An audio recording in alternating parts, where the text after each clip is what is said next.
목적이 있다고 했습니다. 나와 같이 말씀을 드렸는데 하루에 기도 몇 분 하세요? 하루에 기도 몇 분 하세요? 예. 우리 한국교회 평균 기도가 일반 성도들이 24분 25초 하루에 24분 25초 목회자들은 50분 한대요. 예. 그래서 기도 시간이 너무 짧아졌죠, 그죠?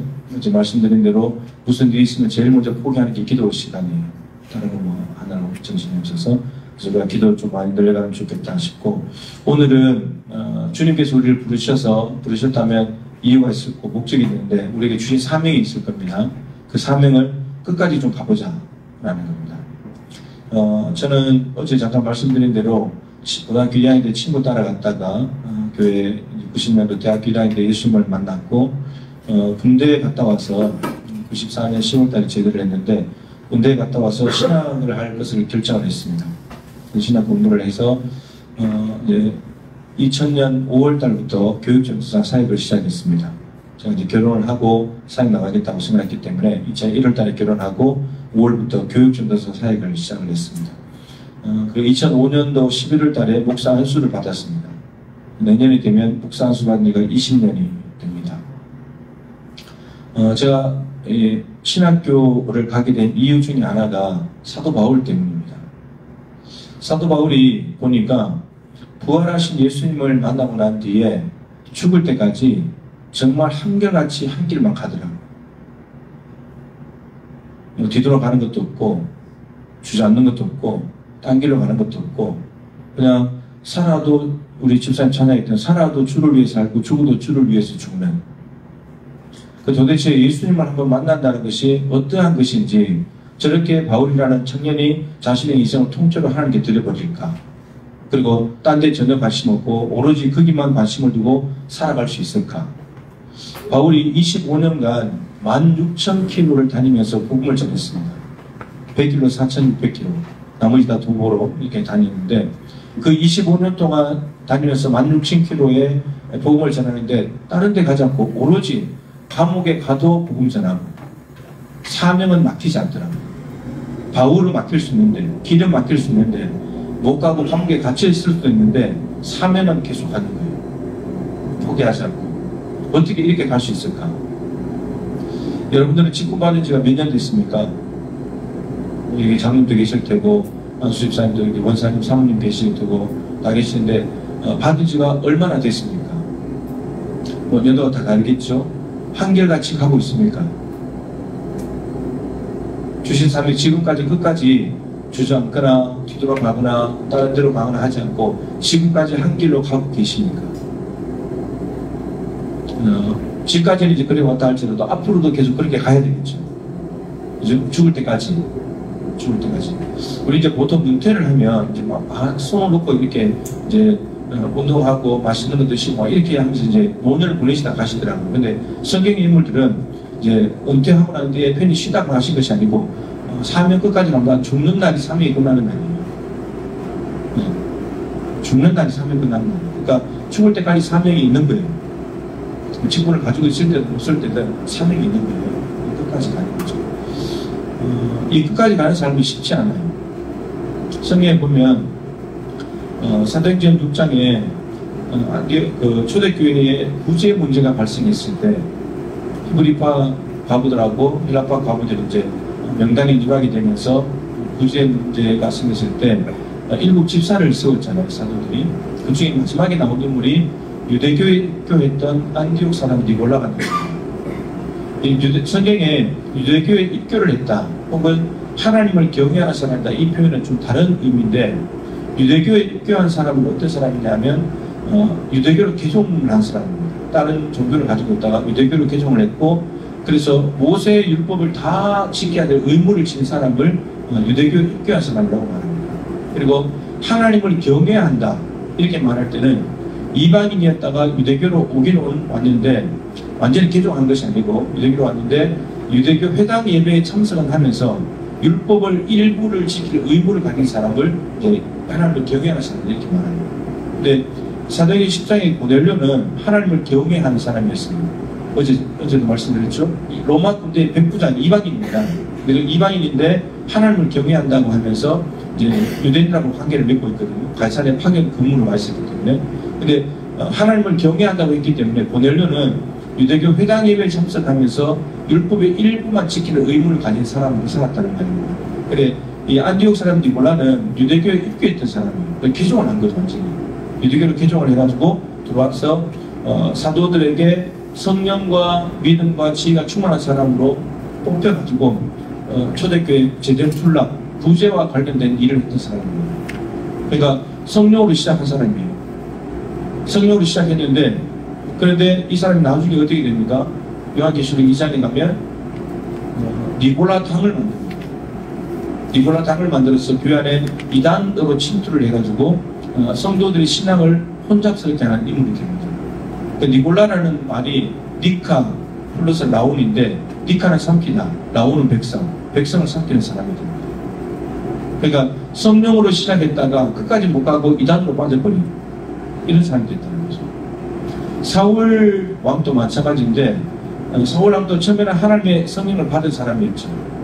그래서 암몬 사람하고 전쟁에서 이기기도 하고 했는데 문제는 다윗이 골리앗을 죽이고 난 뒤부터 마음속에 시기 질투심이 일어나서 여자들이 사울이 죽인 자는 천천히요 다윗을 죽인 자는 만만이다. 이 말에 기분이 상해가지고 다윗을 주목하면서 다윗을 죽이려고 애를 썼죠. 그러면서 하나님께서 사울을 보면서 너무 후회스러워서 여러분 후회한다. 어제 찬양했죠. 하나님의 부르심을 후회하시겠다. 근데 성경에 하나님이 후회했다는 말이 있어요. 근데 그 의미가 중요한데 사울을 괜히 왕으로 세워서 이것이 아니고 슬프단 말이에요. 사울을 왕으로 세워서 세운 이유는 왕은 하나님의 마음으로 나라를 다스려가지고 눈에 보이지 않는 하나님이 왕이라는 것을 보여주는 역할이 눈에 보이는 왕이에요. 근데 그러려면 하나님과 관계를 맺고 하나님의 말씀을 가지고 나라를 다스려야 되는데 자기 마음대로 다스렸어요. 그러니까 하나님을 보여주지 않는 왕이었던 거죠. 그래서 하나님께서 후회하신 겁니다. 슬퍼하신 거죠. 그래서 이새의 집에 있는 다윗을 차기 왕으로 이미 정찍었고 사무엘 통해서 찾아내서 기름을 부었습니다. 근데 기름을 붓는 순간에 하나님의 영이 사울에게서 다윗에게로 옮겨갑니다. 그리고 사울은 악령에 사로잡히게 됩니다. 그리고 다윗이 가끔 숨을 탈 때 악령이 나갔다가 또 마음속에 다윗이 뭔가 이렇게 좀 돋보이게 되고 이름이 좀 유명해지면 또 시기줄틈심에 사로잡히는 순간에 또 악령이 그 틈을 타고 들어옵니다. 여러분 속에 분노가 일어나고 시기질투심을 가지고 견디지 못하는 마음을 누가 이용하냐? 사단이 이용합니다. 그래서 에베소서 4장 26절에 분노를 품더라도 해가 지도록 품지 마라. 왜냐하면 마귀가 틈타기 때문에. 그러니까 해가 지기 전에 하루가 가기 전에 다 해결해야 되는 겁니다. 하루가 지나도록 가게 되면 마귀에게 틈을 열어줘가지고 마귀가 들어와 버립니다.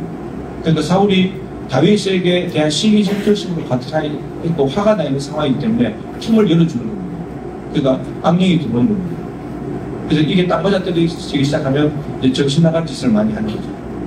그래서 다윗 죽이려고 그러고 자기 딸을 이용해서 다윗을 죽이려고 그러고 아주 희한한 일들을 많이 하는 겁니다. 그러니까 사울이라는 왕은 성령으로 시작했다가 악한 영으로 마친 사람입니다. 그러니까 이게 성령으로 시작했다고 해서 끝까지 간다는 보장이 없다는 말이에요. 교회도 마찬가지입니다. 갈라디아 교회도 사도 바울이 와서 십자가의 복음을 전했습니다. 예수 그리스도의 십자가만으로 구원을 충분히 받을 수 있다. 그래서 성령이 임하셔가지고 갈라디아 지역의 사람들이 예수를 믿었습니다. 십자가를 받아들여서 구원을 받았습니다. 그러고 난 뒤에 바울이 다른 지역으로 갔는데 간 사이에 가고 난 뒤에 거짓 교사들이 왔습니다. 그래서 거짓 교사들이 뭘 가르쳤냐? 예수 그런데 십자가만으로 충분히 구원을 얻는데 근데 거기다가 할례까지 받으면 더 좋다. 이렇게 가르쳤습니다. 아브라함도 할례를 받았기 때문에 할례까지 받으면 더 좋다. 여러분 근데 이걸 잘 생각해 보면 여러분 예수님의 십자가 더하기 할례는 구원이다 라고 말하면 할례를 빼버리면 구원이 됩니까 안 됩니까? 빼면 구원이 돼야 안 돼요. 그러니까 십자가 더하기 할례가 구원이라면 이 도식에서 할례를 빼버리면 구원이 되는 거예요 안 되는 거예요? 안 되는 거예요. 이게 율법주의예요. 할례는 인간의 노력이잖아요. 인간의 행위잖아요. 인간의 의잖아요. 그걸로 슬며시 갖다 끼우는 거예요. 왜 슬며시 갖다 끼우느냐면 죄가 아니잖아요. 나쁜 게 아니잖아요. 근데 슬며시 갖다 끼우는데 이게 바울이 말하는 다른 복음이에요. 다른 복음은 없다고. 다른 복음을 전하면 십자가의 복음 외에 다른 걸 전하면 저주를 받는다. 그래서 바울이 갈라디아 교회가 이 인간의 노력으로 구원받는다는 그 다른 복음에 넘어가 버린 거예요. 그래서 바울이 이렇게 말하죠. 3장에 너희는 성령으로 시작했다가 육체로 마치겠느냐. 육체라는 것은 인간의 할례입니다. 성령은 십자가의 복음 안에 역사하시는 하나님의 능력인데 하나님의 능력으로 구원받은 너희가 인간의 노력, 육체의 할례로 마치려고 하느냐. 성령으로 시작했으면 성령으로 끝까지 가야지. 교회도 개인도 보셨지만 교회도 성령으로 시작했다가 육체로 마칠 수 있습니다. 다른 복음으로. 거짓 복음에 빠져서 마칠 수 있다는 거예요. 그러니까 성도 한 명이 예수를 믿기 시작한 뒤부터 죽을 때까지 예수만을 믿고 교회가 십자가의 복음을 받아들여서 끝까지 십자가의 복음만 붙들고 간다는 것이 쉬운 일이 아닐 거예요. 그래서 오늘 그러면 주신 사명을 어떻게 끝까지 갈 것인가 사도 바울을 통해서 우리가 배워보자 하는 것입니다. 여러분들도 아직 앞으로 달려갈 세월이 있으니까.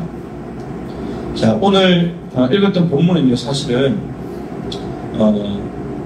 최근에 이제 제가 이 말씀의 은혜를 깨닫고 우리 교인들에게나 또 기회가신 이 얘기를 했었어요. 바울이 끝까지 달려갈 수 있는 비결이 하나가 오늘 본문에 있습니다.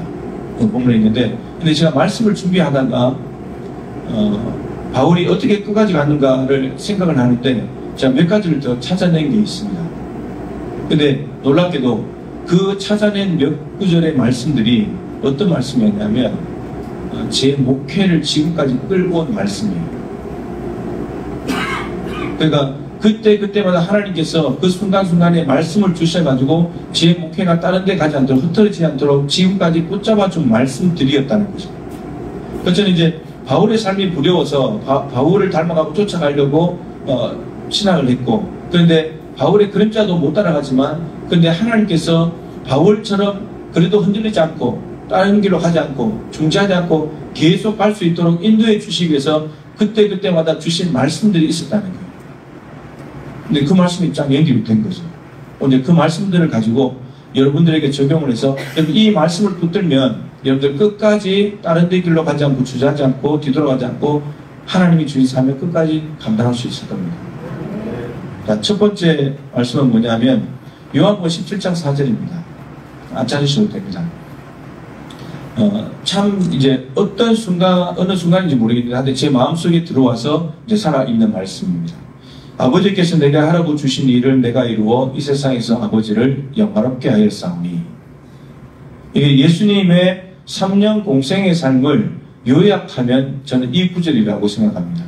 다시 한번 해보면요. 아버지께서 내게 하라고 주신 일을 내가 이루어 이 세상에서 아버지를 영화롭게 했습니다. 그냥 단순하게 보면 예수님께서는 하나님께 영광 돌리는 삶을 살았대요. 그죠? 영화롭게 했으니까. 근데 어떻게 영화롭게 했는가? 아버지께서 하라고 주신 일이 있는데 그 일을 이루었더니 아버지께서 영광을 받으셨다 라는 겁니다. 자, 여기 굉장히 중요한 이제 메시지가 있는데 우리가 저와 여러분이 해야 될 일은요, 두 가지 일입니다. 이 두 가지 일을 해야만 하나님이 주신 사명을 끝까지 갈 수 있게 됩니다. 첫 번째는 아버지께서 하라고 주신 일입니다. 하나님 아버지께서 여러분들에게 주신 일. 그러니까 내가 하고 싶은 일이 아닙니다. 내가 하고 싶은 일을 했을 때 하나님의 영광을 받으시는 게 아니라 아버지께서 하라고 주신 일, 그 일을 했을 때만 하나님이 영광을 받으십니다. 이거 매우 중요합니다, 여러분. 그러니까 내가 하나님을 위해서 나쁜 짓 하지 않고 내가 이 일을 해가지고 하나님을 기쁘시게 드려야지. 그렇다고 해서 그걸 한다고 해서 하나님이 기뻐하시냐? 기뻐하지 않을 수 있습니다. 그러니까 우리가 하는 일의 출처가 우리 자신이 아니고 하나님으로부터 위로부터 온 일이어야 된다는 거죠.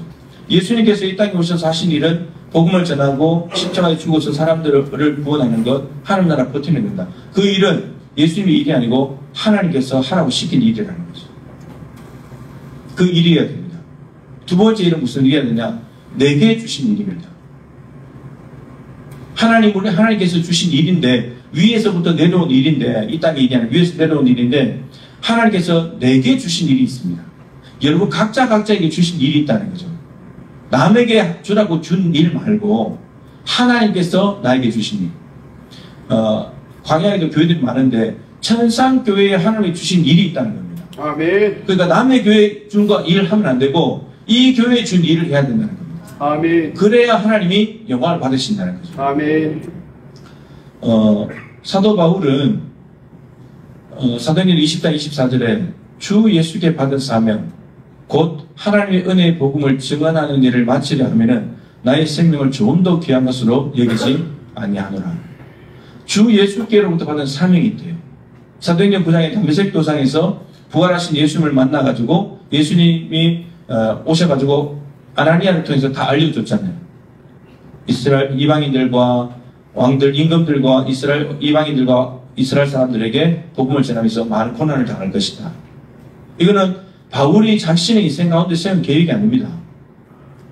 부활하신 예수님께서 사도 바울에게 하신 일이죠. 그 위로부터 온 일이고 바울에게 하신 일입니다. 그러면 사도행전 1장 8절이 성령이 임하시면 너희가 권능을 받고 예루살렘 온 유대 사마리아 땅까지 내 증인이 된다. 11명의 제자들이 주신 일이에요. 근데 딱 끝은 누가 가냐? 바울이 갑니다. 제자들이 안 가요. 11명이. 그러니까 바울에게 주신 일이 있는 거예요. 바울에게 주신 일인데 주 예수께 받은 사명, 그 사명이 뭐냐? 하나님의 은혜의 복음을 증언하는 일인 거예요. 근데 그 일을 마치려 하면은 나의 생명도 조금 더 귀한 것을 얘기한다. 바울은 생명을 바쳐서 뭘 하냐? 복음 전하는 그거 하나만 하는 거예요. 바울이 여러분 다른 일 하는 거 봤습니까? 바울서 실제 보세요. 다른 일 하자면 관심 없어요. 감옥에 가도 두들겨 맞아도 엄청난 고난을 당하고 강의 위험을 당하고 강도를 만나고 태장으로 두드려 맞고 그렇게 맞아도 입만 열면 복음인 거예요. 아멘. 그 사명이니까. 여러분 목숨이 귀해요? 사명이 귀해요? 목숨이 귀해요? 사명이 귀해요? 대답하기 힘들죠. 그래서 바울이 뭐라 그럽니까? 사명을 위해서 이 목숨도 귀한 것을 여기지 않는다. 아멘. 사명이 더 귀한 거예요. 여러분 우리의 목숨이 하나님이 아들을 십자가에 죽여서 구원하신 몸입니다. 생명이에요. 근데 이 생명을 목숨보다도 덜 귀한 것을 위해서 목숨을 쓰면 목숨을 허비하는 거예요. 목숨보다도 더 귀한 일을 위해서 이 목숨을 써야 목숨이 가치가 있는 거예요. 예수님께서 십자가에 죽으셨습니다. 십자가에 죽는 것이 예수님의 목숨보다 더 가치가 있으니까. 그걸 통해서 아버지의 뜻을 이룰 수 있으니까. 그래서 생명 드리는 거예요. 예수님께서 누구든지 나를 따라오려거든 자기를 부인하고 자기 십자가를 지고 나를 따를 것입니다. 자기 십자가를 지래요. 아멘. 십자가를 여러분들은 어떻게 이해하는지 모르지만 십자가는 하나님께 저주받은 거고 죽음이고 여러 가지 이야기할 수 있으면 저는 사명으로 풀이합니다. 왜냐하면 자기 십자가잖아요. 아멘. 그러니까 만약에 십자가의 의미가 하나밖에 없다면 획일적으로 다 똑같다면 그걸 해야 되죠. 근데 그것이 아니고 자기 십자가가 있대요. 저희의 십자가가 있고 여러분의 십자가가 따로따로 각자 있는 거예요. 그러면 그 십자가는 뭔가? 예수님의 십자가는 사명이에요. 그럼 자기 십자가를 지라는 말은 자기 사명을 가지고 주님을 따라오라는 거죠. 자기 사명이 있는 거예요. 그래서 여러분들의 목숨 어디 갖다 바쳐야 되냐? 바울처럼 주님께서 내게 주신 일에 목숨을 바쳐야 되는 거예요. 근데 그 마태복음 10장 24절 이하에 보면 사람이 무엇을 주고 제 목숨을 바꾸겠느냐? 근데 많은 사람들이 목숨과 다른 것을 바꿀 수 없을 만큼 목숨이 귀중한데 근데 다른 것과 목숨을 바꾸고 있다는 겁니다. 이제 이런 우스갯소리를 듣잖아요. 화장실을 늘리다가 죽는다. 우리가. 그런 예화 못 들어보셨어요? 어떤 분이 이제 친구 집에 놀러 갔는데 세상에 화장실이 집안에 있네. 집안에. 자기 집 화장실은 문하고 집하고 사는 방하고 다른 건물에 있는데 밖에 나가야 되는데 그래가지고 열받았어요. 그 집에 가지고 열심히 돈 벌어가지고 집안에 화장실이 있는 집을 사야지. 돈을 열심히 벌었습니다. 집안에 화장실 하게 있는 집을 샀어요. 그래서 다른 친구 집에 왔는데 세상에 화장실이 2개가 있네. 또 열받은 거예요. 그래서 또 와가지고 화장실 2개 있는 집을 사서 열심히 돈 벌어야지. 또 열심히 일했습니다. 화장실 2개 있는 집을 샀어요. 그런데 다른 친구 집에 왔는데 세상에 화장실 3개가 있네. 또 열받은 거예요. 그래서 와서 또 화장실 3개 있는 집을 살기 위해서 돈을 열심히 벌었대요. 그래서 3개 있는 집을 샀대요. 근데 죽을 때가 됐더래요. 지금 자신의 목숨을 뭘 위해서 쓴 거예요? 화장실 개수 늘리다가. 이게 무엇과 목숨을 바꾸냐? 화장실하고 목숨을 바꾼다니까요. 우리 인생이. 목숨을 후비하는 거잖아요. 목숨보다도 더 귀한 사명을 위해서 써야 이 목숨이 가치가 있는 거죠. 근데 우리 많은 사람들이 이 목숨을 다른 데 쓴다는 거예요. 다른 데. 그래서 목숨보다도 더 귀한 사명을 위해서 예수님도 목숨을 내놓으셨고 바울도 목숨을 내놓았습니다. 다 아버지께서 하라고 주신 일이었죠. 고린도전서 4장 말씀 1, 2절에 보면 우리가 2절 말씀을 잘 압니다. 맡은 자들에게 구할 것은 충성이니라. 맡은 자가 구할 것은 충성이래요. 근데 사실 1절이 더 중요합니다. 사람이 마땅히 우리를 그리스도의 일꾼이요 하나님의 비밀을 맡은 자로 여길지어다. 이 말씀이 있고 그리고 맡은 자들이 구할 것은 충성이다. 그럼 맡은 자가 있다면 또 누가 있어요? 누가 있어야 되죠? 맡은 자가 있다면 맡긴 분이 있겠죠. 맡긴 분. 그게 그리스도의 일꾼. 일꾼이 누구의 일꾼이라고요? 그리스도의 일꾼이에요. 맡기신 분이 그리스도예요. 일꾼이라고 하는 헬라어는 휘페레테스라고 하는 단어입니다. 헬라 단어인데 이 휘페레테스는 여러분들이 아마 명랑 영화를 봤다면 그 휘페레테스를 봤을 겁니다. 명랑 영화 보셨습니까? 우리나라 국내 영화에 지금도 1인지 모르겠습니다. 예.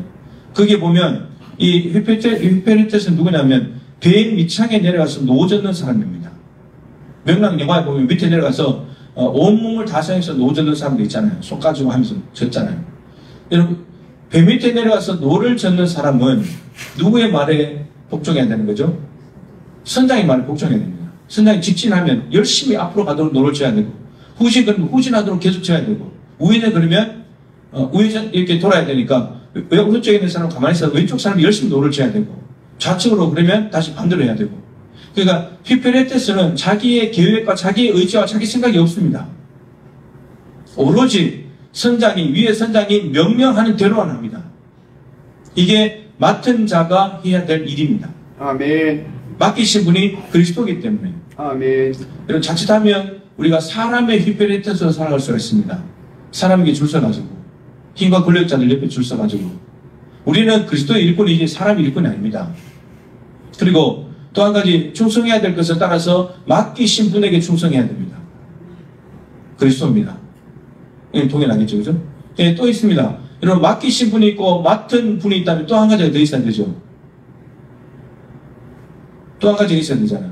맡기신 분이 있고 맡은 사람이 있다면 뭐가 하나 더 있어야 되잖아요. 맡긴 일이 있어야죠. 맡긴 일. 그게 하나님의 비밀을 맡은 자로 여길지어다. 뭘 맡았냐? 하나님이 그리스도께서 뭘 맡겼냐? 하나님의 말씀. 하나님의 비밀을 맡겠다는 거예요. 복음, 말씀을 맡겠다는 거죠. 바울이 그래서 자기에게 사명을 주신 분은 그리스도께서 주신 것이고 그분이 맡겨주신 것은 하나님의 비밀, 복음을 전하는 일이었습니다. 그래서 자기가 맡은 자로서 그리스도께 충성하고 복음을 위해서 충성하는 겁니다. 충성해야 될 것은 두 가지입니다. 우리는 항상 두 가지. 맡기신 분과 맡기신 일 이겁니다. 제가 김동훈 목사님을 참 좋아하는데 김동훈 목사님께서 설교 중에 이렇게 쓰는 예화들이 있는데요. 그 중에 하나가 뭐냐면 영락교회에 협동 목사로 있었습니다. 협동 목사로 있었는데 성경을 잘 가르쳤나 봐요. 시편을. 32살에 담임 목사로 갑니다. 청년을 받아서. 담임 목사로 간 교회에서 150명 정도 모이는 교회인데 150명이 모이는 교회 젊은 목사가 왔으니까 얼마나 또 열심히 하려고 하겠습니까? 그죠? 그래가지고 목사님이 가서 얼마 되지 않아가지고 주일날 선포를 했습니다. 올해 우리는 교인 대가 운동을 하겠습니다. 연말까지 300명입니다. 이렇게 선포를 했습니다. 그리고 선포하면 교인들이 좋을까요? 안 좋을까요?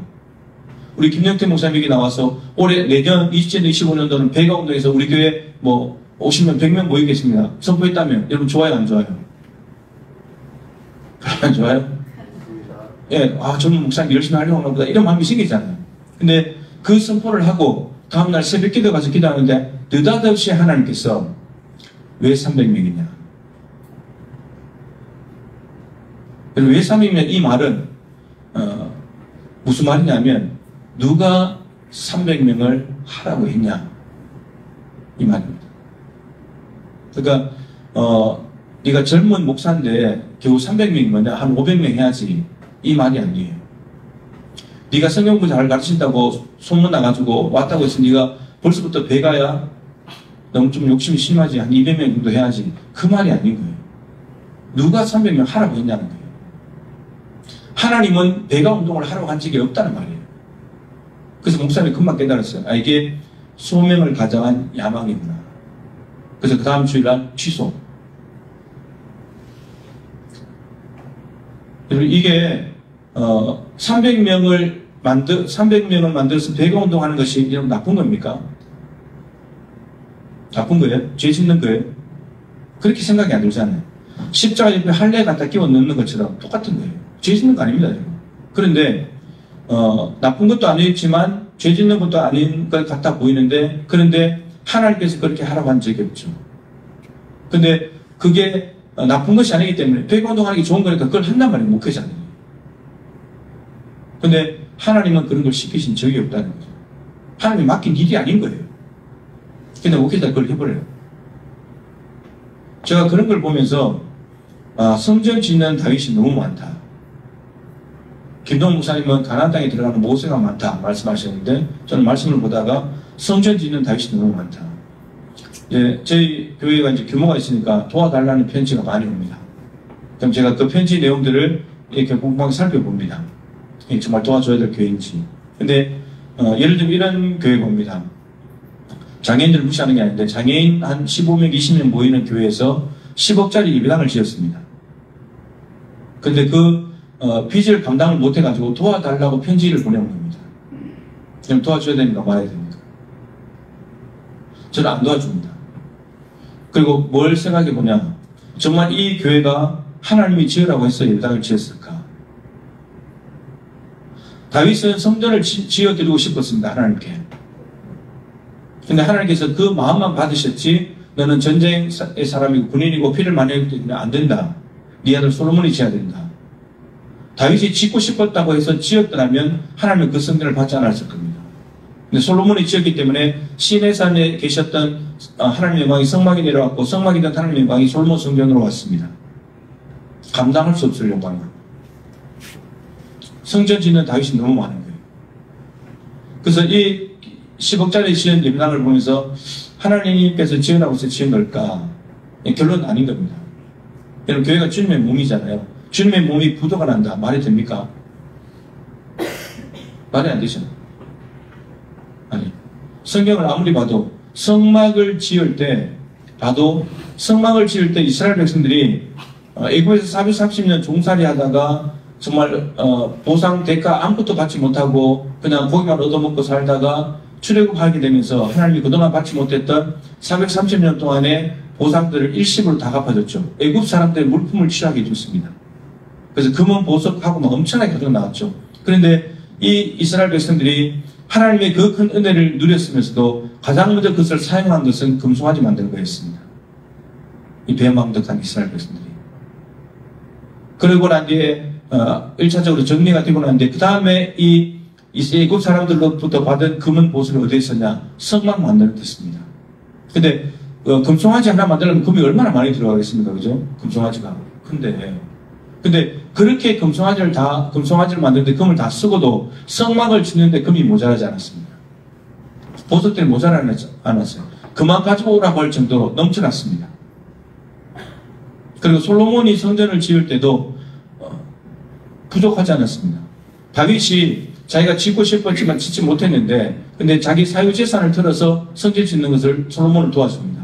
사유재산 금 3,000달란트예요. 지금 금 시세가 한 50만 원 가까이 하죠. 40만 원. 지금 몇 분에 몇십 조입니다. 지금 돈으로 하면. 어마어마한 돈을 다 드렸거든요. 그렇게 준비하고 다윗이 내니까 지휘관들부터 해서 백성들을 모두 다 냈거든요. 그래서 솔로몬 성전을 짓는데 부족하지 않았습니다. 성막을 짓는데도 부족하지 않았고 성전을 짓는데도 부족하지 않았는데, 근데 예배당을 짓는데 10억짜리를 짓는데 부도가 났다. 하나님이 시키게 하는 거죠. 제가 안 도와줍니다. 죄송합니다. 하나님이 시키는 일이 아니기 때문에. 이런 일들은 너무너무 많습니다. 제가 이제 서울의 영원교회에 있다가, 부목사로 있다가, 제가 거기 첫 사역지였고, 2005월 달에, 다른 데 갔다가 다시 그걸로 와서 부목사로 오는 7개월 있다가 이제 이런 데로 왔는데, 제가 교육조사를 갔을 때 담임 목사님께서 다른 데 갔다가 부목사로 다시 왔을 때 원로 목사님이 계셨습니다. 그래서 제가 이제 담임 목사로 이제 내려간다고 인사를 드리러 갔습니다. 명절 때도 이렇게 한 번씩 찾아가서 인사하고 했는데, 근데 저희 부부가 갔는데 목사님과 사모님 앉아 계시면서 이제 담임으로 가게 됐다고 이야기를 하는데, 그동안 명절 때 1년에 2번이잖아요. 1년에 2번 거의 안 빠지고 갔거든요. 그런데 그때 하시지 않았던 말씀을 해주셨어요. 무슨 말씀을 해주냐? 제가 교육전도사 때 처음으로 그 사역지를 갔는데 교인들이 한 2,000명 정도, 1,200명 그 당시에 모여가 있는데, 담임 목사님이 목회를 이렇게 쭉 하는 걸 보면 성경 공부반이 한 30개 정도 되고, 그 다음 전도폭발 기지교회에 있기 때문에 2년마다 한 번씩 전도폭발 세미나를 하고, 그 외에는 뭘 이렇게 특별한 그게 없어요. 그러니까 교인들도 우리 담임 목사님은 뭐 하시는 분일까? 이렇게 말할 정도로. 근데 교육전도사님 제 눈에 봐도, 이 어린 눈에 봐도 담임 목사님 별로 하는 게 없어 보이는 거예요. 그런 생각을 가지고 있었어요. 그리고 갔다가 왔는데, 이제 원로 목사님 돼 있고, 다른, 그 당시에 제가 교육전도사를 갔을 때 부목사님이 다른 곳에 가셨다가 담임으로 오셔가지고 다시 저를 불러주셔서 가는 건데, 근데 그 담임 목사님 오셨는데, 여러분 1년에 100명씩 출석교인이 늘어나요. 등록교인이 아니고 출석교인이. 그래서 제가 나가고 다시 와서 5년 7개월 동안에 2,000명까지 올라가서 2,200명까지. 이해가 안 되는 거예요. 이해가. 그런 와중에 이제 제가 이제 내려오게 됐는데, 담임 목사님한테 갔더니 이런 말씀을 하세요. 원로 목사님이. 하나님께서 영원교회 부임하셨을 때 두 분에게 똑같이 말씀을 주셨대요. 아무것도 벌리지 마라. 아무것도 벌리지 마라. 두 분 메시지 그렇게 주셨대요. 그리고 20년 하시고 원로 목사님 되셨습니다. 여러분, 그 원로 목사님이 목회를 잘한 거예요, 못한 거예요? 잘한 거예요, 못한 거예요? 너무 잘하신 거죠. 하나님이 하라고 한 일만 했잖아요. 일 벌리지 마라. 왜 일 벌리지 말라고 했나? 저는 금방 이해했어요. 그 이전의 목사님 누구냐? 이용남 목사님이에요. 서울 장석교회 원로 목사님. 그분이 영문교회 9년 있다가 안수진 한 명이 너무 괴롭혀가지고 이제 장석교회 갔을 때 200명 모이는 교회인데 그냥 10,000명 가까이 하고 이렇게 하셨어요. 근데 그 이용남 목사님 아이디어 뱅크예요. 아이디어가 너무너무 많아요. 뭐 택시대회 이런 데 해가지고 수요일날 다 택시 타고 오고, 짜장면 대회 해가지고 짜장면 만들어가지고 동네 아들 다 초청해서 짜장면 먹이고, 그런 거 하는 분이요. 아이디어가 너무너무 많으신 분인데 얼마나 일을 많이 했겠어요. 제가 교육전사를 갔을 때도 이용남 목사님이 강북의 장석교회에서 강남 쪽에 어디 교회에 부흥이 온다. 교회들이 다 쫓아가요. 다 쫓아가요. 그러니까 그분이 9년 몇 개월 있었지만 그분과 있었던 영적인 추억들을 잊지를 못하는 거예요. 그러니까 후임 목사님이 왔는데 뭘 하려고 하니까 그 아이디어를 따라가지 못하면 이게 안 되는 거예요. 그래서 하나님께서 이 목사님 부부에게 일 벌리지 마라. 그러니까 이용남 목사님에 대한 부담감을 가지고 똑같이 뭔가를 수준 맞게 거기에 그 정도 비슷하게 뭔가를 행사 중심으로 해서 뭘 하려고 하지 말아라. 그래서 일을 아무것도 안 하는 거예요. 성경 공부시키고 전도 폭발을 했습니다. 그런데 1년에 100명씩 출석병이 늘어나요. 목회 너무 잘하는 거죠. 제가 이제 몇 년이 됐습니다만, 개척한 목사님들을 몇 번 만나서 이렇게 같이 광주에서 이제 설교하고 할 기회가 있었는데, 개척하고 한 7년 된 목사님들이요, 이제 앞에 앉아서 이야기를 하는 거예요. 7년이 되니까, 이제 교인들이 막, 이제 뭐 좀 하셔야 되지 않나, 우리 목사님이 7년 됐는데, 이런 말을 하고, 또 담임 목사님 7년 정도 되니까 이제 뭔가를 해야 될 것 같은 부담감이 생기는 거죠. 그래서 뜯어 말렸어요. 일 벌리지 마시라. 하나님께서 하라고 하신 일만 하라고. 하나님이 하라고 한 일만 제대로 하려고 해도 그건 못한다고. 제대로. 우리가 연약하고 부족하기 때문에. 그 일도 기도하고 성령님의 도우심을 구해야만 할 수 있는 일이라고. 뜯어 말렸어요. 일 벌리지 마시라. 목회자들이 잘못하면 성전 짓는 다윗처럼 지어놓고 하나님 머리서 했다고 이렇게 말하는 거죠. 그럼 하나님의 일은 하나님을 기쁘시게 하기 위해서 한 일이 아니고 하나님이 우리에게 원하시는 일, 우리에게 요구하시는 일입니다. 그 일을 해야 아버지께서 하라고 주신 일을, 그 일을 나에게 주신 일을 내가 해야 하나님께 영광이 되는 거죠. 베드로가 부활하신 예수님을 만났을 때 네가 나를 사랑하느냐? 사랑합니다. 내 양을 먹여라. 사랑하면 내가 사명을 줄게. 내 양 맡겨줄게. 그러는데 베드로가 궁금했죠. 사도 요한이 궁금했습니다. 주님, 저 요한은 어떻게 됩니까? 내가 다시 올 때까지 그를 살려준다 할지라도 그게 너와 무슨 상관이 있냐? 학자들은 이미 그때 사도 요한은 죽은 것으로 봅니다. 근데 이 말이죠. 베드로야, 너는 네가 할 일을 네가 하면 되는 거고 요한은 요한이 할 일을 하면 되는 거야. 비교할 필요 없어. 더 오래 살고 너는 십자가에 달려 죽고 순교한다 할지라도 서로 다른 길이야. 똑같이 갈 필요 없는 거야. 아버지께서 베드로에게 주신 일을 베드로가 하면 되는 거고 아버지께서 요한에게 주신 일을 요한이 하면 되는 거예요. 아멘. 우리 목사님께 하나님이 주신 일이 있다면 그 일을 하면 되는 거고 천사교에 주신 일이 있다면 그 일만 하면 되는 거고 아멘. 여러분들에게 주신 일이 있다면 하나님께 주신 일 그 일만 하면 되는 거예요. 아멘. 그게 하나님께 영광이 되는 겁니다. 어제 보신 대로 예수님이 새벽기도 하시고 저 다른 각발 마을 들어가자 거기 가서 귀신 쫓아내고 전도하고 그거 하루 사셨잖아요. 그게 하루가 하나님께 영광인 거예요. 이게 하루하루가 쌓여서 계속 한 달이 되는 거고 1년이 되고 3년이 되는 거예요. 이게 살아가는 게 예수님 삶이에요. 그래서 우리가 끝까지 달려갈 수 있는 방법은 하나님께서 내게 주신 일, 사람은 일이 있어야지 움직입니다. 일이 없으면 움직이지 않아요. 뭐 해야 될지 모르기 때문에. 우리가 무엇을 위해 살아가야 될지는 하나님께서 내게 주신 일인데 그걸 향해서 가는 거예요. 저도 마찬가지입니다. 그래서 목회를 할 때마다 하나님께 묻는 거예요. 하나님, 내년에는 어떻게 해야 됩니까? 무엇을 해야 됩니까? 끊임없이 질문이에요. 담임 목사가 되는 게 많은 사람들이 소원이지만 담임 목사가 된다고 끝나는 게 아닙니다. 담임 목사가 어떻게 목회를 해야 되냐 말이에요. 교회들이 다 다른데 하나님께 질문할 수밖에 없는 거예요. 그래서 그 사명을 물어서 가는 겁니다. 분명히 사명이 있기 때문에 경상도 출신인 저를 여기에 보내셨다는 거죠. 순천이 순천되는 것 때문에. 이런 순천의 한자를 아십니까? 딸을 순자에 하늘 천자예요. 천자 들어가는 곳은 대부분 대천자거든요. 근데 우리나라 지명에 천자 들어가는 게 두 개가 있습니다. 천하, 하늘 천자예요. 하늘 천자에 평안을 한자입니다. 하늘 아래 평안한 도시 그런 뜻인지 모르겠는데 하여튼 그런 의미고 순천은 하늘의 뜻을 따르는 도시라는 의미가 되어 있어요. 하나님이 저희 교회에 주신 사명이에요. 이전 목회자도 그것을 외쳤고 저는 그걸 몰랐는데 제가 와서 기도하는데 그 말이 튀어나왔어요. 순천이 순천되게 해주십시오. 한자 뜻도 몰랐는데 우리 교인들이 그 전에 계신 목사님이 쓰신 말인데요. 그 이야기를 하더라고요. 그래서 제가 금방 알아차렸죠. 그 목사님에게 줬고 나한테 줬다면 우리 목사들에게 주신 사명이 아니고 동부교회 주신 사명이에요. 공통점이 동부교회니까. 그 일만 하면 되는 거예요. 동부교회. 그걸 위해서 준비해야 되고 훈련해야 되고 그 사명을 위해서 달려가는 거죠. 그것만 하면 되는 거예요. 천사교회 주신 사명을 위해서 달려가면 됩니다. 아멘. 자, 두 번째 하나님께서 저에게 이렇게 목회 가운데 붙잡아 주신 그러면서 바울이 끝까지 갈 수 있었던 비결이 두 번째가 뭐냐면 참는 거예요. 고린도서 12장 12절에 사도의 표가 된 것은 이렇게 시작하는 말씀이 있습니다. 여러분 사도는 어떤 사람이 사도인가요? 우리는 무엇을 봤을 때 저 사람 사도다 이렇게 말합니까? 의사를 보면 저 사람 의사다 이렇게 말할 수 있는 것은 의사 가운을 입고 환자를 돌보고 수술실에서 수술하고 있으면 이제 이 가운 입은 것이 의사의 표시잖아요. 그죠?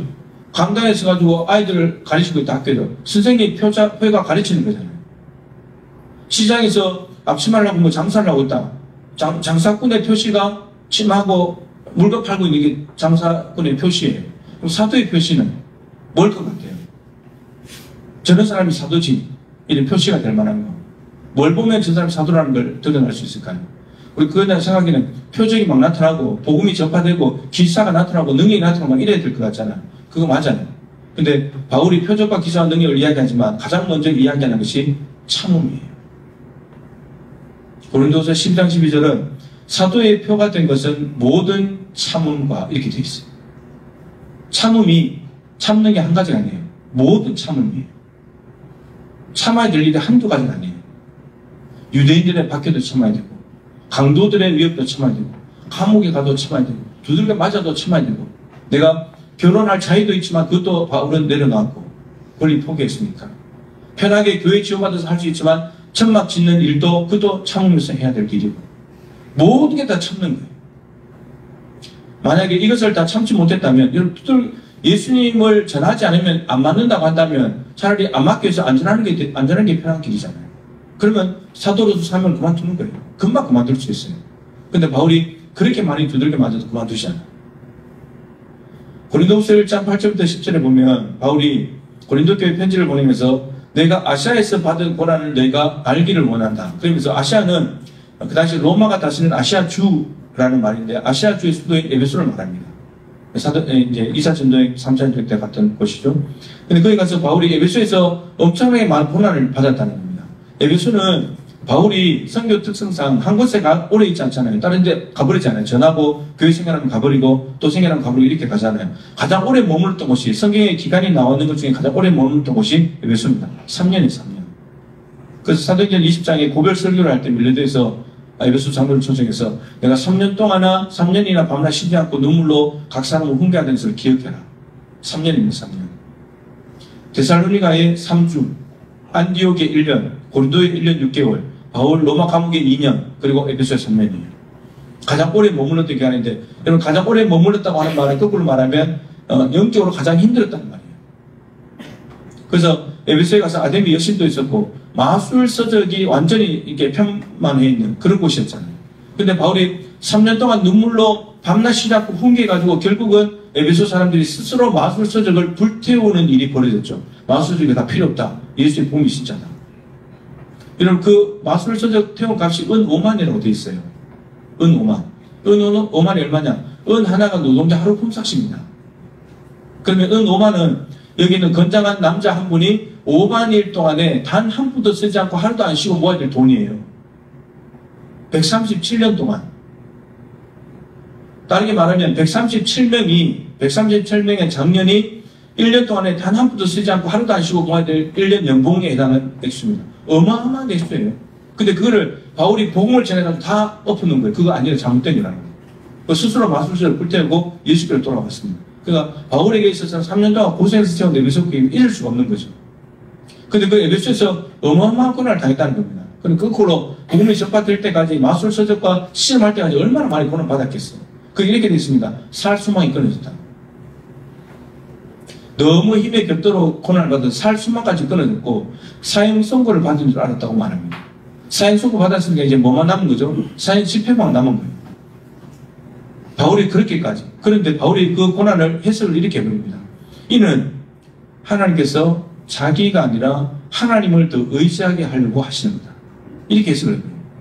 그래서 그 에베소 고난을 이겨내버립니다. 참는 거죠. 참아내는 거예요. 그리고 지금 고린도 교회에 편지를 보내 지금도 고난을 당하고 있는데 지금도 건져내실 것입니다. 또 앞으로도 고난이 올 건데 그때도 나는 그에게 건져주시기를 바라노라. 하나님께. 이게 바울의 삶. 예수님께서도 히브리서 12장 2절에 믿음의 주여 또 온전케 하시는 예수를 바라보라. 믿음의 창시자이시고 완성자이신 예수를 바라봐라.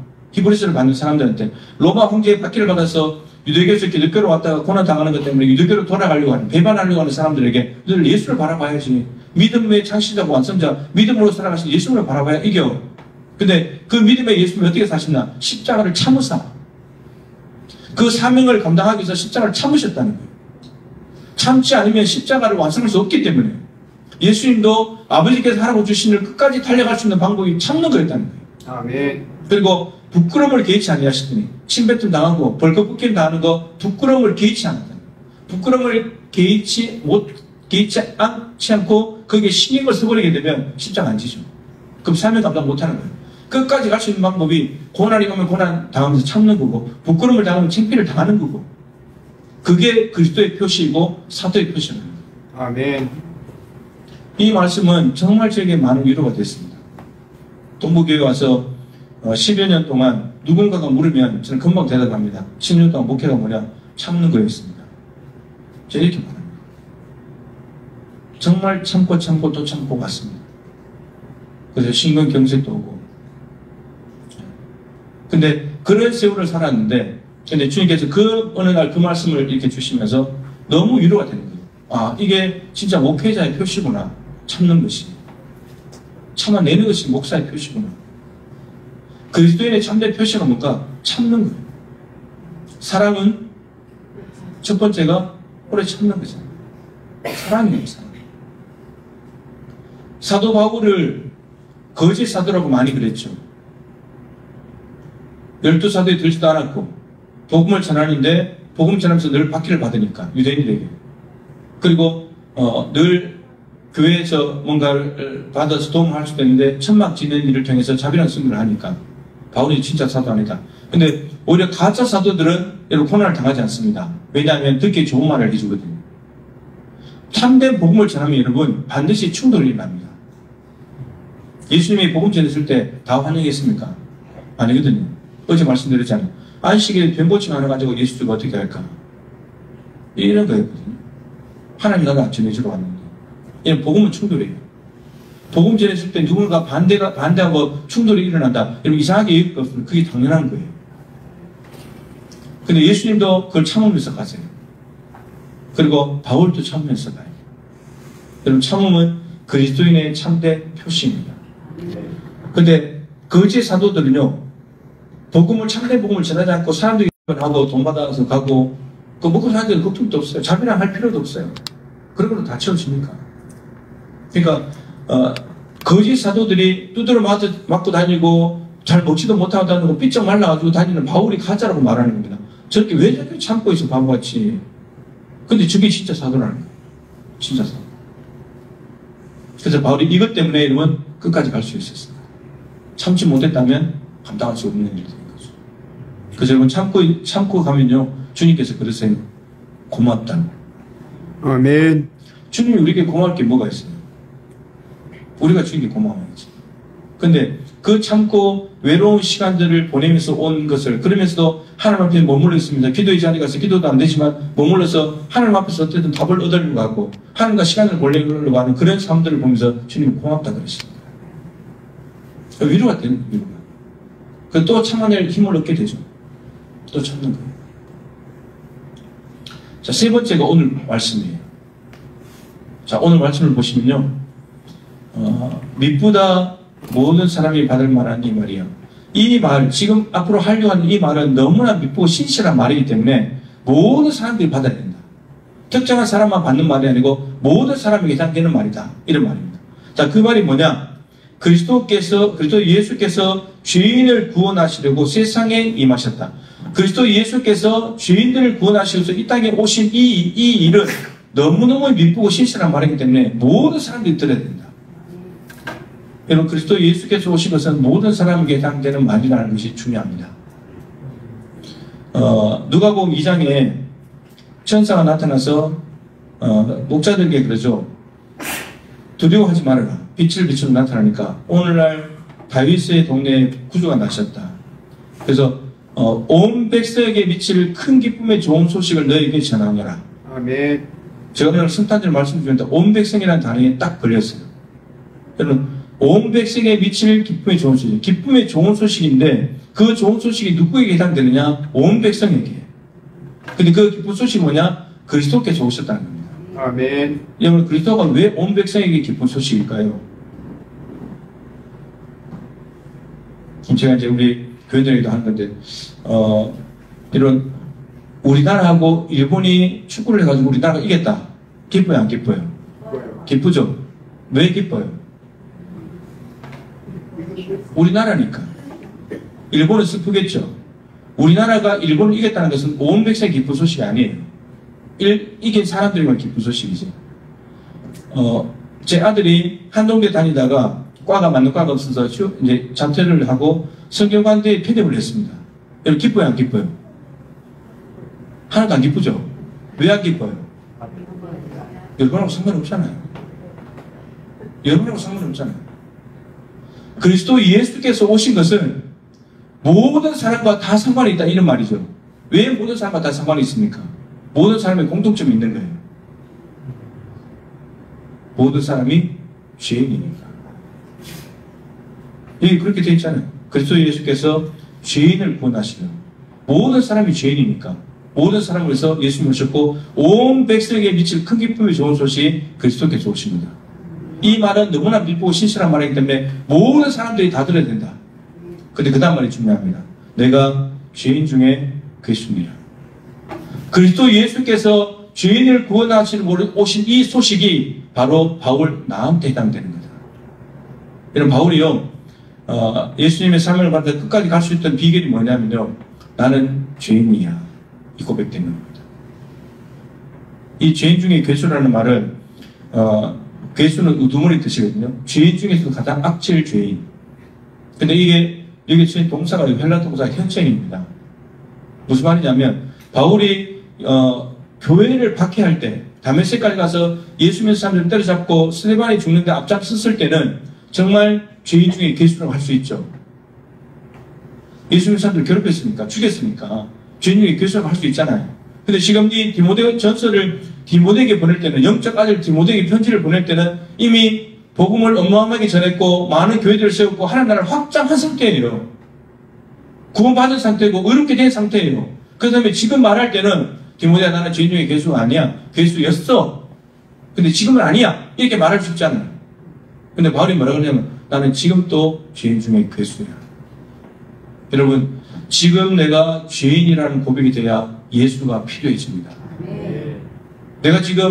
내가 지금까지 얼마나 많은 복음을 전했는데, 25년간 16,000교를 다녔는데, 너희들 나보다 많이 다녔어? 나보다 교회 많이 세워서 이렇게 딱 하는 순간 예수가 필요 없어져요.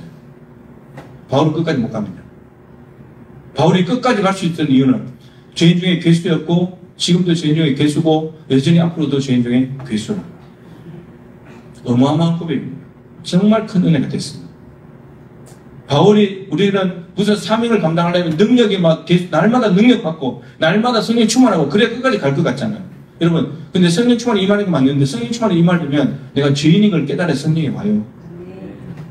근데 우리는 어느 순간 직분을 받아서 시간이 지나다 보면 야, 이 정도 했지? 나 봉사 많이 했어. 어느새 자기 의가 되어버립니다. 그럼 예수가 필요 없어져요. 죄인 중에 괴수가 아닌 거예요. 의인 중에 의인 되어버립니다. 하나님이 필요 없습니다. 그럼 끝까지 못 가요.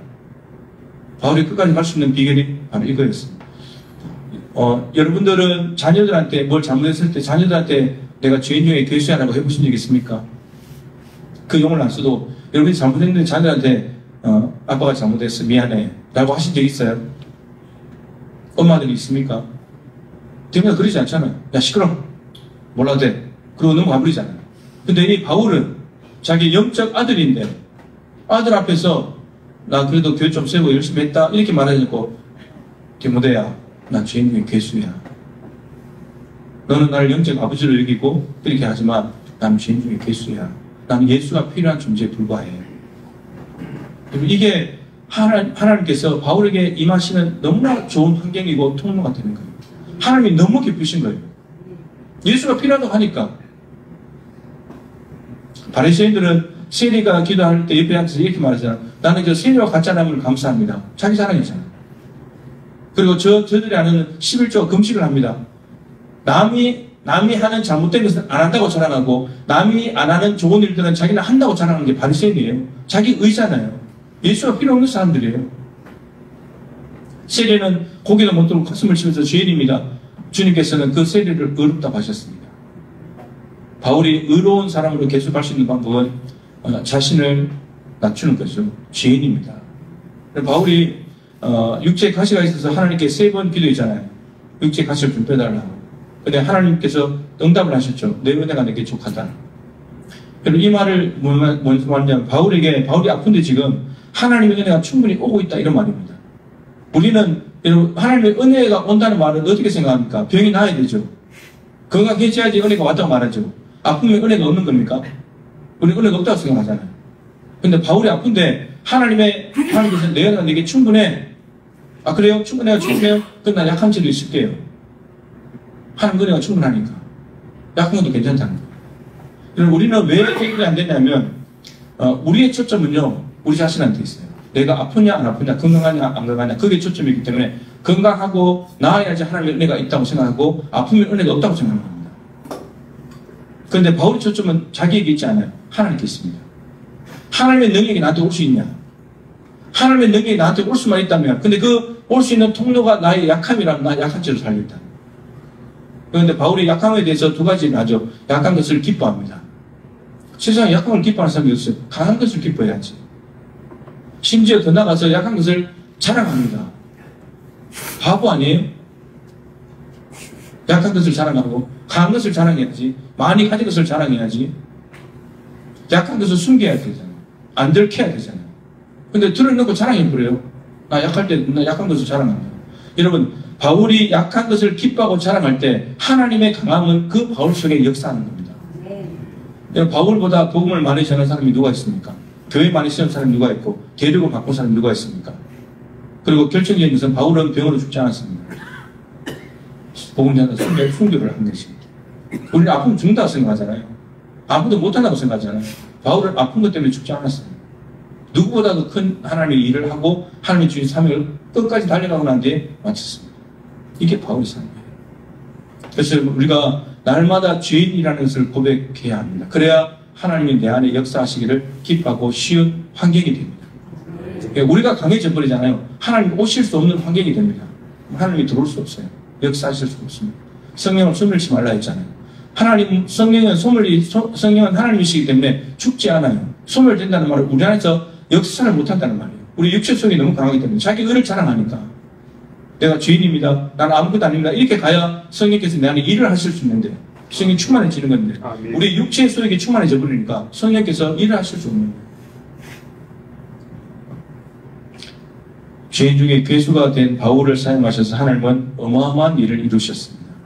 여러분들의 약함이 하나님께서 역사하시는 강함의 통로가 되기를 축복합니다. 자, 마지막 네 번째는 뭐냐면요. 예수님의 삶을 통해서 이제 배운 건데, 겟세마네 동산의 기도입니다. 여러분, 겟세마네 동산의 기도는 이제 오늘 밤이 지나면 내일 십자가 달려서 죽어야 되죠. 예수님이. 근데 죽기 하루 전날 밤에 겟세마네 기도하는데, 여러분, 예수님께 어제 말씀드린 대로 제자를 뽑기 위해서 밤새도록 기도하신 장면이 있지만, 그걸 빼고 나면 가장 처절하게 기도하신 것이 겟세마네 기도예요. 겟세마네 기도. 뭐 때문에 기도하신 거죠? 기도 제목 딱 하나 있죠. 기도 제목 하나 있잖아요. 내 뜻대로 마시고 아버지의 뜻대로 되기를. 여러분, 아버지의 뜻대로 되기를 원하는 기도는 공생의 초기에 해야 되지 않나요? 이 땅에 온 목적이니까. 마귀가 활동하고 있기 때문에. 아버지의 뜻대로 되기를 원합니다. 정말 눈물로 기도하고 천사를 기도해야 될 것이 공생의 초기인데, 초기해야 될 것 같은데, 근데 십자가 죽으러 오시면 그동안에 마귀의 유혹을 물리치고, 사람들이 임금 삼으려고 해도 임금 자리 안 한다 그러시고, 그렇게 해서 오신 분인데, 내일 이제 그러면 그거 다 물리치고 오신 목적이 십자가 죽는 건데, 그 십자가 죽으면 편안하게 가서 죽으면 되는데, 왜 십자가 앞에서 예수님은 3시간 동안이나 자기를 부인하면서 땀방울 핏방울 때도록 온 힘을 쏟아부어서 기도하고 있단 말이에요. 너무 이상하잖아요. 그냥 내일 일 때문에 목적으로 왔다면 그냥 가서 가시면 되는 건데, 고민할 필요 없이 가시면 되는 건데. 근데 십자가 앞에서 너무 이상하게 고민하시면서 주저하시면서 기도하고 계신 거예요. 저 그걸 보면서 너무 중요한 걸 깨달았죠. 여러분, 뭔가 일을 마치고 은퇴할 때가 됐을 때요, 겟세마네 동산에 가야 됩니다. 마지막 순간에 겟세마네 못 가잖아요. 마지막이 안 좋습니다. 그러면서 제가 한국교회 은퇴하시는 목사님들 실습하고, 은퇴하고 난 뒤에 교회에 영향력을 미치는 목회자들과 장로들을 보면서, 겟세마네 동산에 저분이 올라갔었어야 되는데. 그동안에 주님의 은혜입니다 하고 다 쌓아왔는데, 마지막에 가서 겟세마네 동산에 안 올라가니까, 이거 내가 한 건데, 교회가 나한테 정결금 줘야지, 집 마련해 줘야지, 이러고 있더라는 겁니다. 한순간에 다 무너져 버리는 거예요. 한순간에. 마지막에 다 왔는데 이제. 그러니까 김동호 목사님 말한 가나안에 들어간 모세.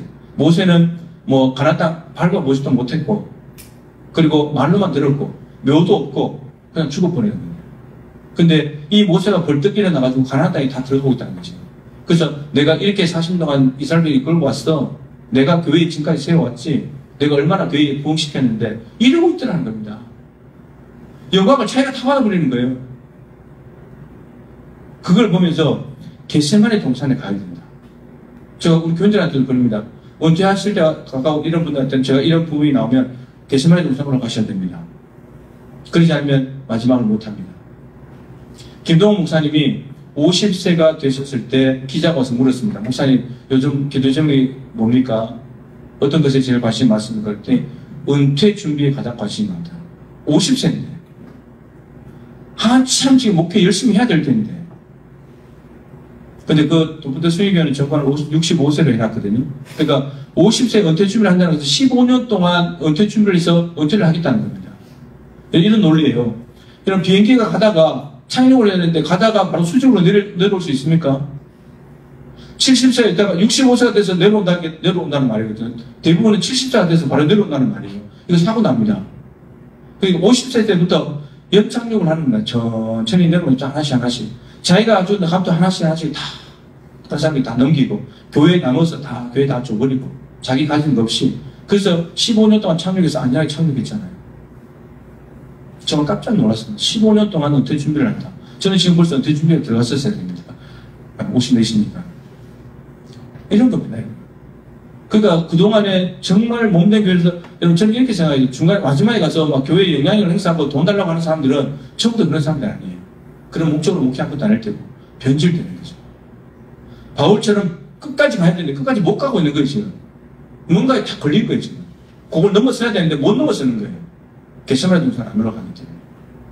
아무리 하나님이 내게 주신 일을 한다 하더라도, 참고 간다 하더라도, 그리고 내가 죄인 중에 계시라는 날마다 고백하며 하나님의 강함 속으로 산다고 하더라도, 마지막에 가서 겟세마네 동산에 올라가지 않는다면 다 무너질 거예요. 한순간이에요.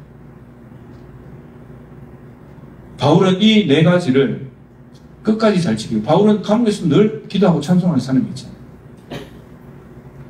그래서 이 네 가지를 다 이뤘기 때문에 예수님도 그랬고 바울도 그랬고 마지막이 너무나 아름다운 하나님께 영광이 되는 거예요. 우리가 이런 삶을 살아가보자는 거예요. 여러분 누가 장담하겠어요? 저도 장담할 수 없어요. 변질될지 어떻게 알아요? 저 사람들은 내가 변질 될 거야 이런 거 변질 되겠습니까? 안 된다고 생각하는데 변질돼 버렸는데. 그리고 우리도 충분히 가능성을 잠재하고 있는 사람들입니다. 그렇기 때문에 이 네 가지 예수님과 바울의 이 삶의 네 가지 꼭지점들을 잘 이어서 가는 것이 정말 중요합니다. 목회를 돌아보면서 하나님께서 그때마다 이런 말씀들을 주셔가지고 정신 차리게 하시는 거죠. 그럼 계속하게 하시는 거예요. 그래서 여러분에게도 이 네 가지 삶을 통해서 주님께서 여러분 교회, 여러분 각자의 주신 길을 끝까지 걸어가서 안전하게 착륙하고 하나님 앞에 영광 올려드리는 우리 천상교회 교인들, 또 우리 동부 가족들 다 되실 수 있기를 축복합니다. 아멘.